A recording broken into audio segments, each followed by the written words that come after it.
From Mario to Master Chief. That game is awesome. 8-bit to high def. The battle is on. It's one team trying to beat the other team. Heroes versus assassins. Finish him! Finish him! Finish him! Legends versus monsters. She's the toughest bad guy in the game. I gotta thank these little digital guys with the big hearts. Does it feel good to be a champion? Yeah. Boom shakalaka! We're counting down the top 100 video games of all time. Cool. Mario Brothers is basically like a quest on acid. Just last night, I was lost in the jungle with Pitfall Harry. I love shooters. Best game of all time's Mario Party. Skyrim is a way of life. Best game of all time. That's the game we used to play a lot. Portal is the best game on the planet. I got really hooked on that game.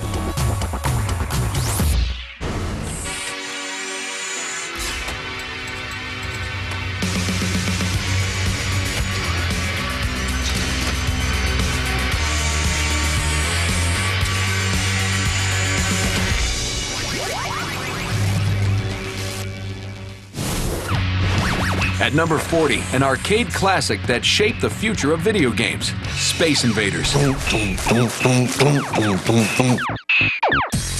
Space Invaders was released to arcades in 1978 and blew people's minds. It absolutely blew our socks off. It was unlike anything else we'd ever seen. I'm 40 years old, so I was there, okay? I was there when pinball players were like, what's that box over there? I only play pinball. What is that thing? Huh?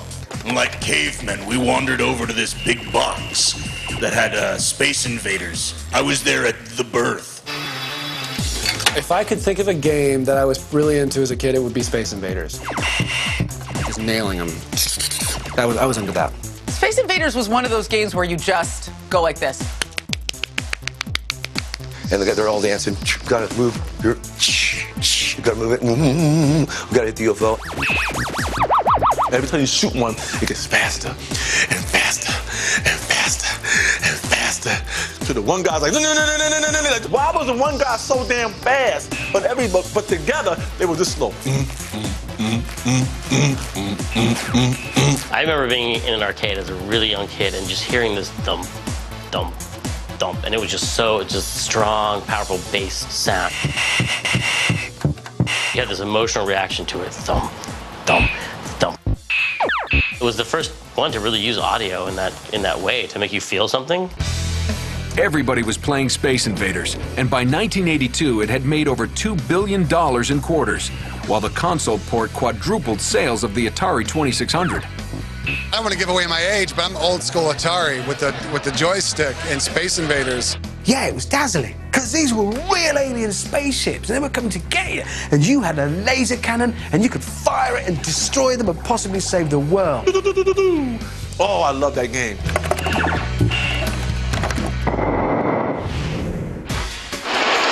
Next up, the title that managed to capture the appeal of grinding a rail and expand the scope of sports games in the process.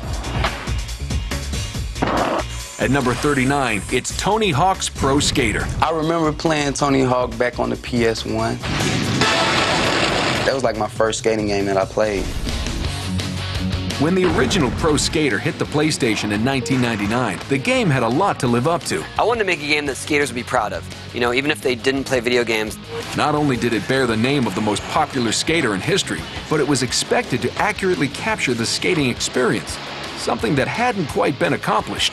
I remember the half-pipe on that game was gnarly, man. I loved it.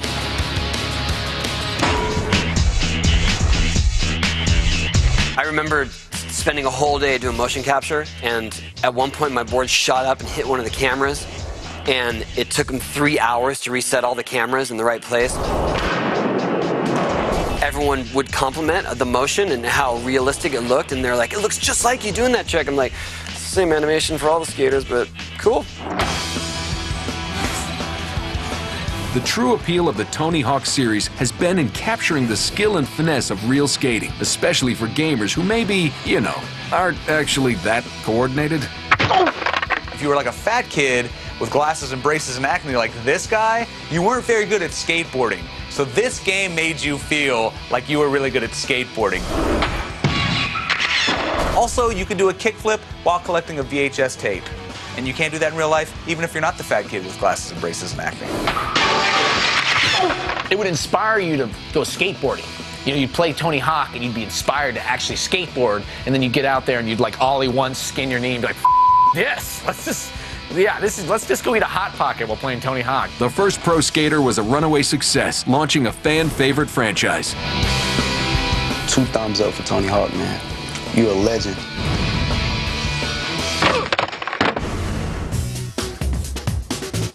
Next, strap on your power suits and get ready to roll. At number 38, Super Metroid.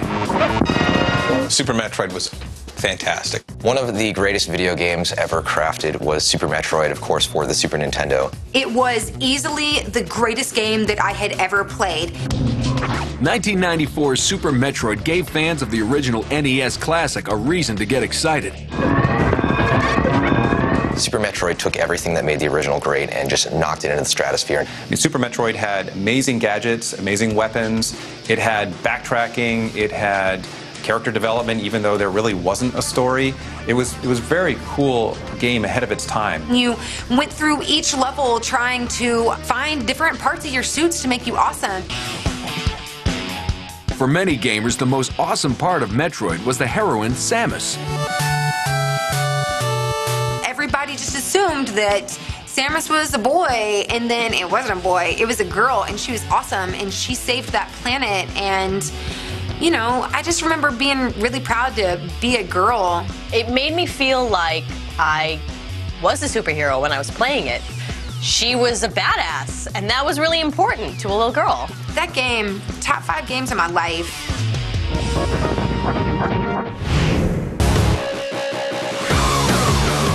And now, the game that set a new standard for first-person shooters. Good to see you, Master Chief.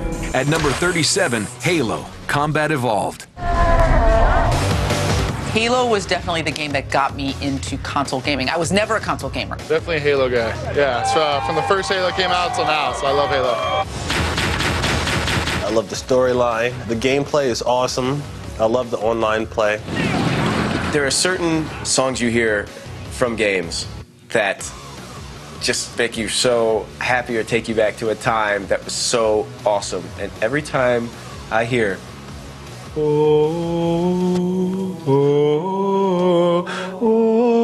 the theme song to that game is so incredible. This is how much of a Halo freak I am. This is awesome. Halo was an instant hit upon its 2001 release, breaking sales records and creating a frenzied devotion to the game. We used to play 4-player split screen. We would play this game all night until the sun would come up the next morning. And we would hook up like 3 different TVs in the house, and we would just go bananas. There's just nothing but laughter and people calling each other names and occasionally throwing things at each other, shooting your buddy in the face and then going, "Ah!" And he's like right there, like that's the best. How you doing, amigos? When I would kill you with a pistol from across the map, I would say, another Casey Kasem long distance dedication. Everyone hated when I said it too. I even got my roommate who was not a gamer to play because I wanted to drive the Warthog and have someone else shooting. I'm on a 4-wheeler. I got my friend on the back. He's holding a machine gun, and we just coming through, just spraying people. If you ever see a black car driving down the highway, and it says, "My other car is a Warthog," that's me. Want some more?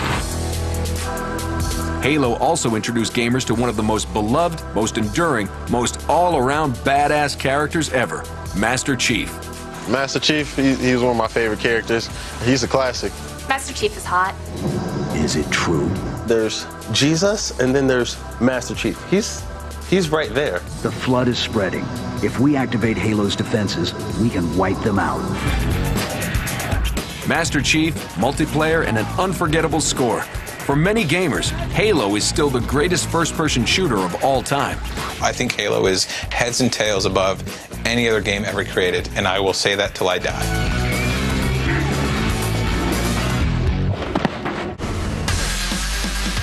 Coming up next, the games that let you climb inside the cowl I was blown away. or climb inside the ring. You can't punch all Indians when they're ruby shimmers. But first, in Batman Arkham City, which villain is voiced by yours truly? The answer? After the break.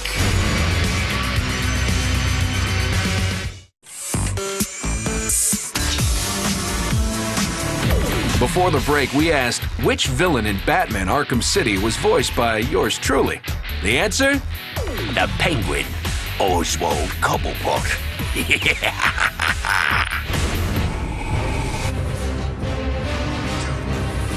Now a game that puts you right inside the Cape Crusader's cowl for an awesomely immersive adventure. Today isn't a good day to lie to me, Bane. At number 36, a title that shattered the rules of superhero games, Batman Arkham City. This is gonna hurt. I like Arkham City. It's pretty sick. Really good. I was blown away. You play it and you feel like you are in the comic book and you're actually a part of it. All the characters, like their interpretations of Joker and Bane and Clayface, they're untouchable, man. There's plenty wrong with me. The sequel to Batman Arkham Asylum, Arkham City was released in 2011 to near universal acclaim, thanks to its insanely detailed environments and a combat system that let players lay the smackdown on Batman's most fearsome foes. Arkham City came along, suddenly I'm like, oh, that's how this should work. I should be able to sneak around and target people with my batarangs. Hang upside down, string a guy up, and then grapple boost over to the next gargoyle. The flying, you get to bat glide. It's like so awesome. And not only that, but when you bat glide, you can hone in on a group of person or one person, and you can glide kick them. There's nothing that beats that. It's so amazing. Unrivaled action set in the most expansive world yet for a superhero game makes Batman Arkham City a truly unforgettable experience. The cool thing about it is that it's something that surprises you every time you play because there's so much to do. The whole city that it's open format is gorgeous. You can do whatever you want. There's so many separate missions that you can do. I think it's really just the best representation of the sort of insanity of Batman and his world of foes that's ever existed. Avengers is the new bar for superhero movies, and Batman Arkham City is the bar for superhero games. You know, it's amazing.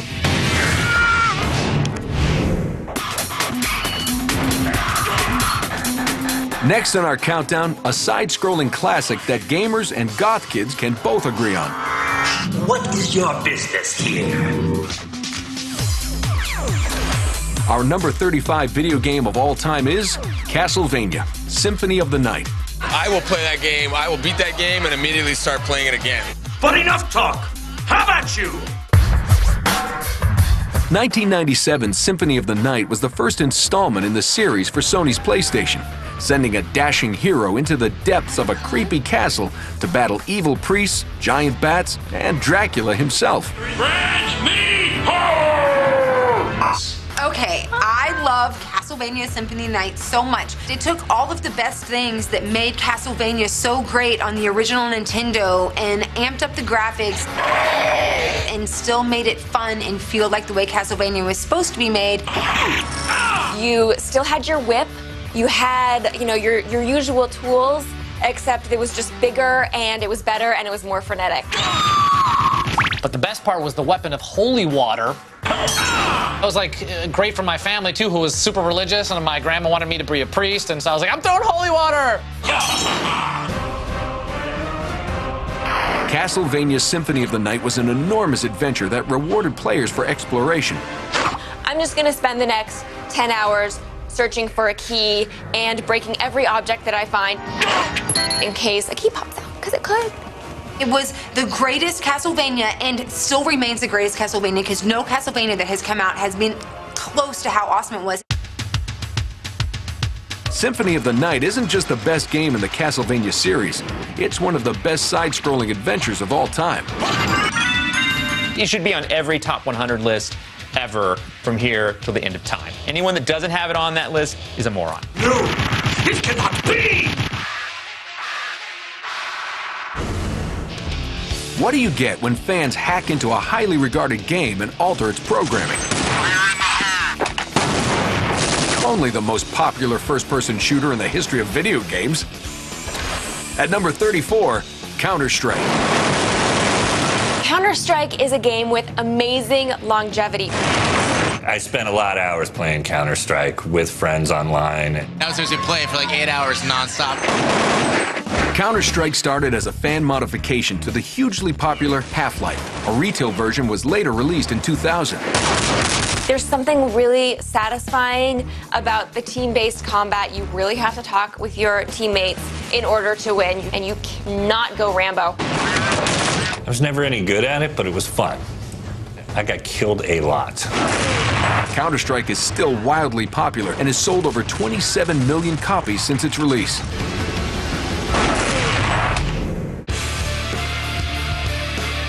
Hop on your Chocobo and join us for the most celebrated triumph in a series of legendary games. At number 33, the RPG masterpiece, Final Fantasy VII. Final Fantasy VII is an RPG that changed my life. Final Fantasy VII is the first time that I played a game obsessively for hours, and then I was in that world. That game was just, it was amazing. It was larger than life. The release of Final Fantasy VII for the PlayStation in 1997 transformed the series from popular into a flat-out phenomenon, thanks to its cinematic cutscenes, clever combat system, and a great story. They took it out of the typical fantasy element. It was no longer about magic and wizards and dragons. It was this futuristic world, and your main character drove a motorcycle. What made it fantastic for me was the cutscenes. I mean, the cutscenes were, it was like watching a mini movie in between each battle sequence. I spent 110 hours on that game. I had my golden chocobo. I had Knights of the Round. The 7-minute spell that you had cast. Anyone that took the time to get Knights of the Round will never forget that intense, like 5-minute long animation sequence every time you cast it. Playing was just, it was beautiful, and it sort of went seamlessly. It wasn't like a herky-jerky like a lot of games were. And That's a iconic game. Oh, it was gorgeous, and I miss it. I want to go back and play it now. I really liked it. All right, kids, to tell you. The immense popularity of Final Fantasy VII not only launched the PlayStation into console prominence, it helped to establish the role-playing game as a mainstream genre the world over. It was just this epic world and story, and it opened my mind to what games could be. It was so beautiful and so amazing, and there were so many elements to it. It actually hooked me onto RPGs for life.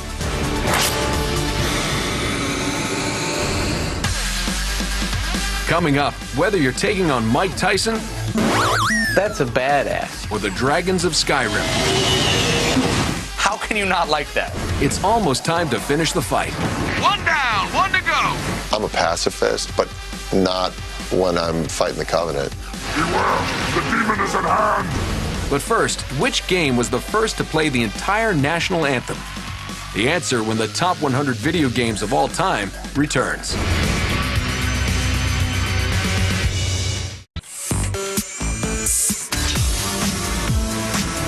Before the break, we asked which game was the first to play the entire national anthem. The answer?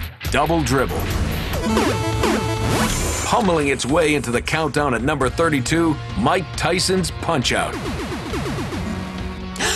I loved Mike Tyson's Punch-Out. That's the best fighting game probably ever. Released for the NES in 1987, players stepped into the ring as Little Mac and fought through a series of increasingly challenging opponents. The first guy would come out, easiest guy in the world. Why would he even be a fighter? Like you obviously earned the name Glass Joe. Glass Joe! Knock him out! Like, we could beat his ass. All had their signature move. There was the Indian guy who would disappear, and so he'd show up here and punch you, and then he'd show up here and punch you. The Great Tiger. I had to convince some people that you can't punch all Indians when they're ruby shimmers. Soda Popinski, the big Russian guy. that would drink a lot of soda and act drunk, who knew what was in that soda. Bald Bull, he was intense when he would come with his bull charge. He would like get into the back of the ring and go like, and then he'd storm forward. You had to time that perfectly or you get knocked out. The little Mac could just beat the crap out of Hippo by hitting him in that stomach when he opens up his arms. You'd wait for him, he'd punch you, and you'd dodge and dodge. And then you could pound him in the stomach a bunch until it was totally over. The cool thing about Punch-Out! 2 was it had like a little story in it. It would show you jogging while your trainer was like this old fat black dude would be on a bike. That was just awesome watching him train, right? Riding along and with his coach. You know, what was the song? I'm trying to think. Do you guys remember the song?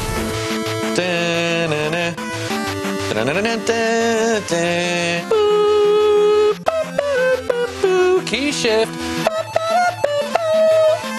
When Little Mac's wearing that pink jumpsuit, it just goes to show that he doesn't give a That's a badass. If you can wear pink and still get in the ring with Mike Tyson, I mean, come on.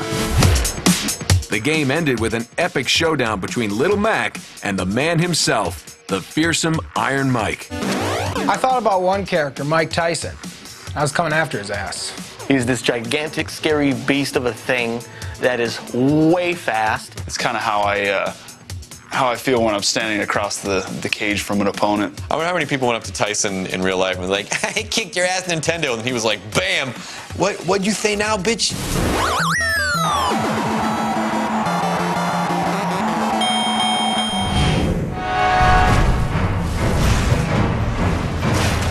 Up next, one of the most sprawling and ambitious video game adventures of all time. Skyrim is not a game. Skyrim is a way of life. At number 31, The Elder Scrolls V: Skyrim. Oh my God, Skyrim. I can't stop. Skyrim is the game that you go into and you think, oh, I'm just going to spend a few hours playing this. And then 40 hours later, you're still sitting there reading books, doing alchemy, creating your potions. I can't stop. I bought it the day it came out. And I have not. I've been playing it ever since. It's been months. Just walking down the street and a dragon drops out of the sky and you beat it to death with a club and a fire hand. How can you not like that? I've been playing a dark elf mage. I named him Gene Wilder. He's the archmage of Winterhold, if that's impressive to you in any way. I went to magic school for probably 30 hours. That's almost a real class. And although Skyrim is a single-player experience, it's one of the best examples of what an online community of loyal fans can do when a game maker releases its development tools. I did watch the YouTube video with Randy Savage as a dragon, and that is incredible. Yeah!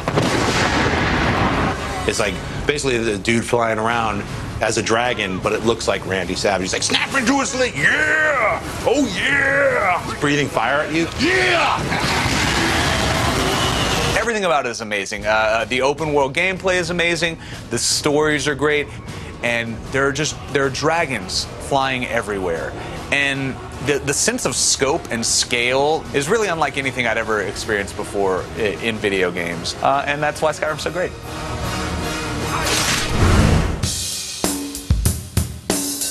Up next, the most kick-ass arcade game ever. At number 30, Super Street Fighter II Turbo.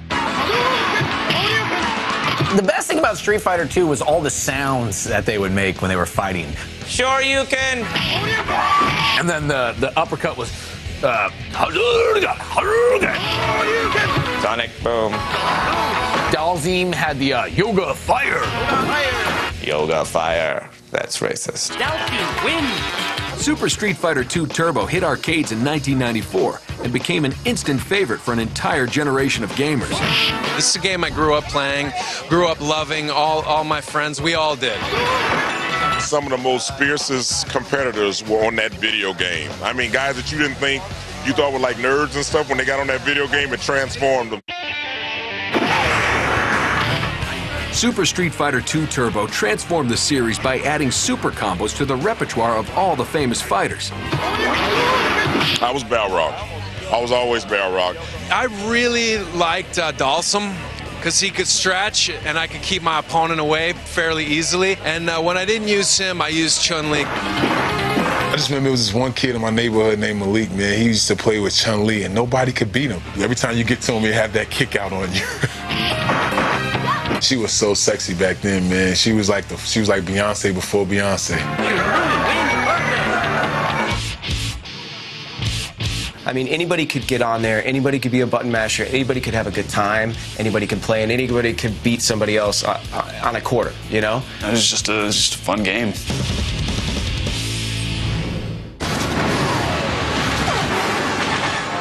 And now, a game that combined role-playing with one of the most beloved science fiction franchises of all time to create an undisputed masterpiece. At number 29, the Force is strong with Star Wars, Knights of the Old Republic. Knights of the Old Republic is my favorite video game of all time. Star Wars Knights of the Old Republic is awesome on so many levels. All the different planets, all the different characters that you can interact with. Released in 2003 for the Xbox and PC. In Knights of the Old Republic, players must assemble a powerful team in the quest to defeat a dark Sith Lord. I will break you. I'll never fall to the dark side. It's a really amazing, immersive story. What was great was that you had moral choices and you could choose to be light side or dark side. Of course, I went evil first. So betraying everyone. Please save my child. Murder. Go out, find the kid, murder him. Freedom of choice, morality, and a massive world to explore, Knights of the Old Republic was a revelation that managed to expand upon a beloved franchise and create a new legion of fans. I'm basically an RPG player, that's my thing, and Knights of the Old Republic is the one that, for me, created the genre. And it was a world in which I could really believe in, and it was a world with a lot of hot femalians, which made it even better. Coming up next, we get behind the wheel of the ultimate speed racer. I'm a huge fan of Mario Kart. Before taking the field with a Hall of Famer. He's in there for the touchdown. I mean, it's just a perfect game. Plus, we hit the streets of Liberty City for some messed up mayhem. I would play for a whole hour just evading the police. But first, which comedian made a cameo in Grand Theft Auto 4? The answer when we return.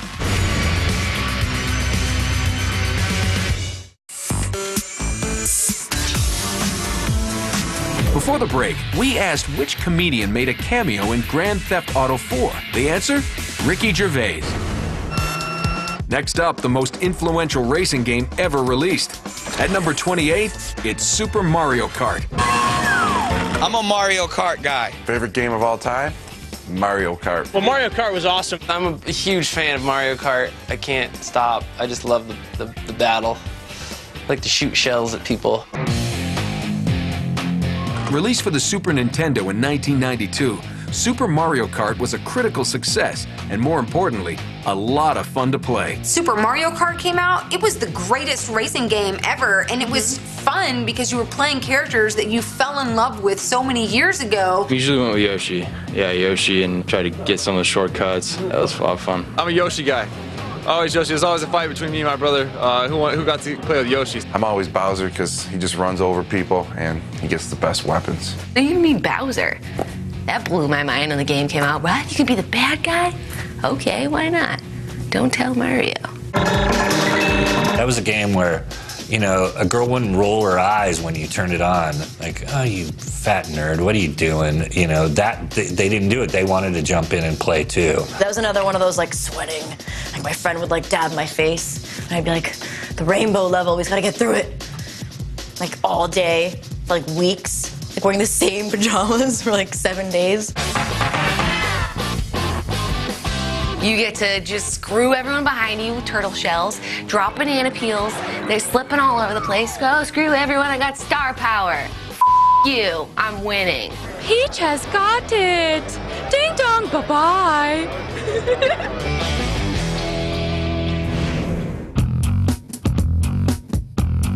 At number 27, Chrono Trigger. It's one of the most underrated, greatest RPGs ever.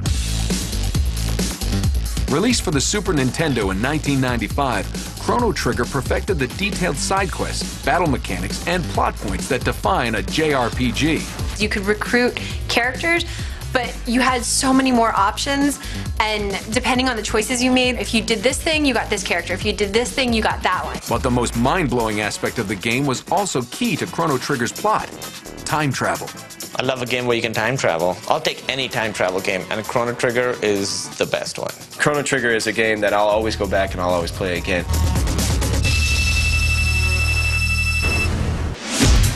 At number 26 is the minimalist masterpiece for the PlayStation 2, Eco. You know, games today look like action movies and Michael Bay movies, but this felt like you were playing like a beautiful movie.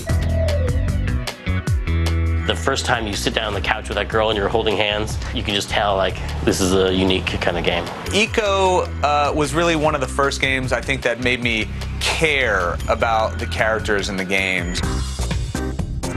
You play as the boy Eco, and armed only with a chunk of wood, you must protect and guide a girl through the ruins of a gloomy castle while battling shadowy creatures. When you're standing looking up at a wall and the princess comes up and takes your hand and you feel the controller vibrate, you know, that was a great moment. The game sort of plays with light and shadows. Light is good, shadows are bad. The way the light comes in through the windows and stuff is really cool looking. It's not just you do a level and then you do another level. It's a castle that all the different parts of it fit together. The thing that made me cry about it was the ending was not a happy ending. When a story has a little twist at the end like that and you don't really get what you think you deserve, if it's done well, it's very powerful.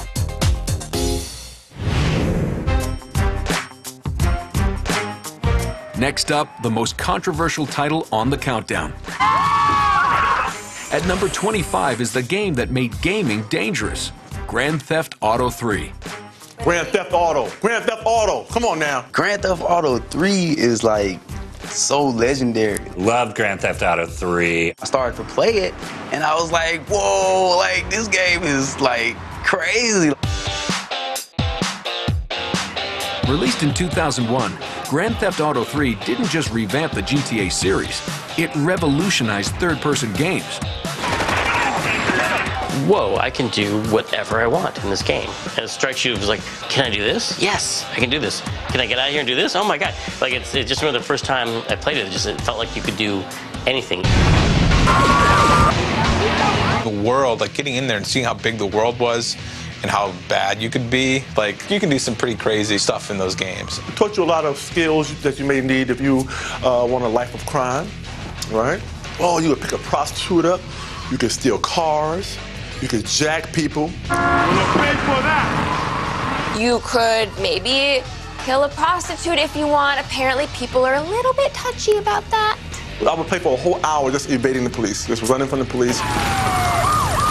Stop! Stop! They would say, stop! You just keep running the whole game for a whole hour, just running from the police a whole hour. Going up and punching a guy and then taking his car, it's kind of fun. The most infamously immoral title ever released, Grand Theft Auto 3 was a shot of adrenaline to the heart of hardcore gamers. But it really is an amoral world where you can do anything, and I see why parents have problems with it, but I love it.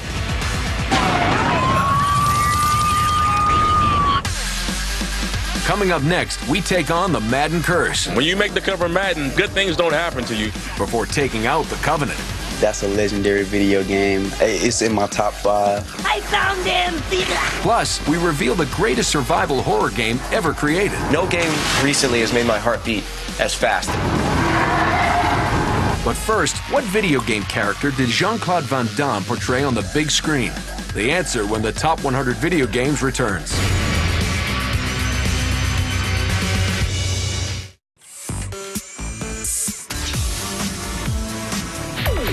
Before the break, we asked, what video game character did Jean-Claude Van Damme portray on the big screen? The answer? Guile. Plays, making plays, making plays. Well, you know, that's how my people like to handle their business. While your guys are out partying, mine are running routes. Touchdown. Oh, God, is that pretty. God, is that pretty. Yeah, I'm a gentleman. I like to be humble. I'm old school. I don't like to talk a lot. Rushing in at number 24, Madden NFL 2005. Greatest game of all time. any order, any year whatsoever. Madden 2005 was the moment where my son beat me for the first time at anything. That game's in the trash right now. Madden 2005 was a highlight reel of features that showcase how far the series had come since its rookie year in 1988. It's so realistic, it's awesome, and it's kind of your way to live the life of one of those players or some of those teams, and it's awesome to be a part of it. Madden 2005 first, like the defensive playmaker and hit stick, put gamers and NFL players on the digital gridiron like never before. I definitely play Madden. NFL players, they love Madden. Like, Madden's probably like the #1 game that everybody will play. I love playing Madden just because of all the features, the new features they got going on with the game. Playing the game, coming up, seeing the guys that you idolize, you know, and then to be one of those guys myself, it's a great honor. They love the game. They love how realistic it is. They love the terminology, visuals. I mean, it's just a perfect game, you know, as evidenced by how well it's been received. Madden 2005 was the first time the series sold over 6 million copies and helped propel Madden into becoming the top-selling sports franchise of all time. I gotta thank these little digital guys with the big hearts. Does it feel good to be a champion? Yeah.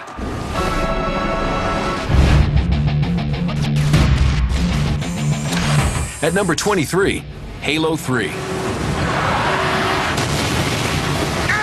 Halo 3, it was a good game. Just the storyline, how they carried on, you know, it's kind of had its own unique touch to it. Halo 3 is a game that I suck at, but I played so much. That's a legendary video game. Released in the fall of 2007, Halo 3 included everything fans already loved about the game and the promise of closure in Master Chief's battle against the Covenant. I'm a pacifist, but not when I'm fighting the Covenant. You know? Here's what I like to say to the Covenant. Give me all of your energy weapons so that I may smash you, may I cleave you in two with your own gravity hammer. Don't talk. That multiplayer is fantastic. We play it around the office all the time. Like, Halo 3 is a fantastic game, but the new weapons, the new maps, the physics of it all. Sometimes when I'm playing online and people start talking trash, it gets out of hand. Let me tell you, it gets out of hand. When I played live, you know, I'm getting schooled by 12-year-olds in Australia, and I'm calling them Harry Potter, and they're getting mad at me because they're like, Harry Potter's English, I'm Australian. And I'm like, yeah, well, I'm just doing it to piss you off. With a record-setting $170 million in sales on its first day of release, and solidified Master Chief's ranking as one of the most influential video game characters of all time. That game is spectacular, and then the franchise just gets better and better.